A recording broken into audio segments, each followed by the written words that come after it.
ఎవరితోటి మాకు విభేదాలు ఉండవు. మేము స్వాములం, పీఠాధిపతులం, ధర్మం కోసమే పోరాడతాం. కానీ ఈరోజు ప్రెస్ మీట్ పెట్టింది ఎవరికి భయపడి కాదు, అది గుర్తుంచుకోవాలి. ఎవరికి భయపడి కాదు, వాస్తవాలు తెలుసుకోకుండా ఎవరెవరో కొత్తగా వచ్చిన వాళ్ళతో చేరి ఏదేదో తప్పుడు అభిప్రాయాలు వాళ్ళు చెబుతారని. ఎప్పుడూ స్వరూపానంద స్వామివారు ఒకలాగే ఉంటారు. చంద్రబాబు అంటే మాకు చాలా గౌరవం. రాజకీయ నాయకుల్లో ఆయనే ఇప్పుడు పెద్దవాడు. ఈ రాష్ట్రానికి పెద్ద దిక్కుగా అని పరిపాలన కొనసాగాలి అని, కుటుంబం బాగుండాలి అని, పరిపూర్ణమైన ఆయుష్ భగవంతుడు ఇవ్వాలి. ఈసారైనా దేవాదాయ ధర్మాదాయ శాఖ టీటీడీ చాలా గొప్పగా పరిపాలన జరగాలి అని మనస్ఫూర్తిగా ఆశీర్వదించడానికి ఈ ప్రెస్ మీట్ పెట్టారు. నారాయణ స్వామి, గత 5 ఏళ్లలో అధికార పార్టీ మంత్రులంతా పీఠం ఆశీస్సుల కోసం వచ్చిన వాళ్ళు స్వయంకృత అపరాధం జరగబోతోందని కానీ, వైసీపీ పార్టీకి నష్టం జరగబోతుందని కానీ మీరేమో ఇప్పుడు ఈ రోజుల్లో ఎరుపు కంటే మరుపు ఎక్కువ. 2 రాష్ట్రాల నుంచి 7 గవర్నర్లు వచ్చారు. ఒక్క వార్షికోత్సవంలో Haryana governor, Punjab governor, Telangana governor, ఇక్కడ గవర్నర్లు వచ్చారు. హర్యానా ముఖ్యమంత్రి వచ్చాడు, కేసీఆర్ ముఖ్యమంత్రి వచ్చాడు, ఎంతోమంది ఇక్కడికి వచ్చారు. అలాగే కేంద్ర మంత్రులు వచ్చారు, ఎంతోమంది వచ్చారు. వైసీపీ మినిస్టర్లు, ఎమ్మెల్యేలే రాలేదు. వచ్చినప్పుడల్లా నేను చెప్పాల్సింది ఎప్పుడు కూడా నెగిటివే చెప్తాను. ఎప్పుడు పాజిటివ్ పోగొట్టడం అనేది ఆ లాలస విశాఖ శారదా పీఠానికి లేదు. ఇది ఎవరిని ఆర్జించదు. ఈ చెయ్యి ఎవరిని ఆర్జించదు. ఎప్పుడు ఎలా ఉందో పీఠము భక్తులతోటే పెరిగింది తప్ప రాజకీయ నాయకులతో పెరిగిన పీఠం కాదు ఇది. ధర్మం కోసం నిలబడాలి అని ఇది ఒక ఆధ్యాత్మిక పీఠం. నేను పీఠాధిపతిగా కూర్చున్నాను కాబట్టి ధర్మం కోసం చెప్పాలి, నాకు ధర్మం కాబట్టి చెబుతున్నాను. కానీ నేను మామూలు స్వామిగా ఉంటే ఇవన్నీ మాట్లాడేవాడిని కాదు.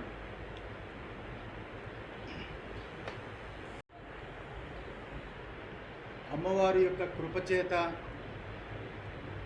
భారతదేశానికి దశానిర్దేశం చేసిన బీజేపీ 3వసారి అత్యద్భుతంగా గెలుపొంది కాశీ, అయోధ్య, అలాగే ఉజ్జయిని, అనేక క్షేత్రాల్ని, అలాగే ఉత్తరాది అంతా గొప్ప రోడ్లు, కేదారు, బద్రీ, గంగోత్రి ప్రాంతాల్లో భక్తులు బాగా ప్రశాంతంగా వెళ్ళేటట్టు వెడల్పమైన రోడ్లు ఏర్పాట్లు చేసిన మోడీ 3వసారి నిన్న రాత్రి ప్రమాణ స్వీకారం చేయడం మాకు చాలా ఆనందం వేసింది. ఆ రకంగానే మోడీ గారు ప్రమాణ స్వీకారం తరువాత ఈ రాష్ట్రంలో చంద్రబాబు నాయుడు గారు, అలాగే పవన్ కళ్యాణ్ గారు, మోడీ, ఈ కూటమి ఏదైతే ఉందో ఆ కూటమి ప్రమాణ స్వీకారం ముందుగా ఈ ప్రెస్ మీట్ పెట్టాలి అనే ఉద్దేశం చేత మేము ఏర్పాటు చేశాము.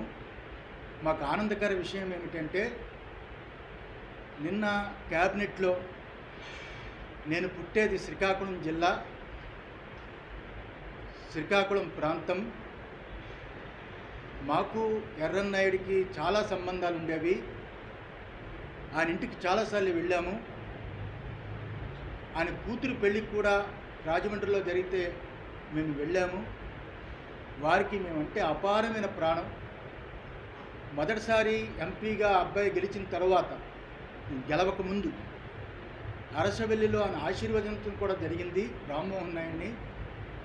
అలాంటి చిన్న కుర్రాడు ఈరోజు మన ఆంధ్ర రాష్ట్రం తరపున, ముఖ్యంగా శ్రీకాకుళం జిల్లా, మేము పుట్టిన జిల్లాలో ఆయన ఉండి, ఆయన పుట్టి, ఆయన క్యాబినెట్ ర్యాంకు భారతదేశానికే ఒక మంత్రి అవడం మాకు చాలా ఆనందకరమైన విషయం. అంత గొప్ప అదృష్టాన్ని పొందాడు అంటే రామ్మోహన్ నాయుడు, చంద్రబాబు నాయుడే కారణం. చంద్రబాబు నాయుడు అతన్ని ప్రపోజ్ చేసి మంత్రిగా చేయడం చాలా ఆనందదాయకం. ఆ రకంగానే రేపు 12వ తారీఖు బహుశా 11:27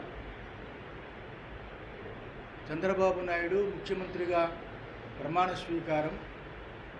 చాలా అత్యద్భుతమైన ముహూర్తము, సింహలగ్నము, చాలా బ్రహ్మాండమైన ముహూర్తము.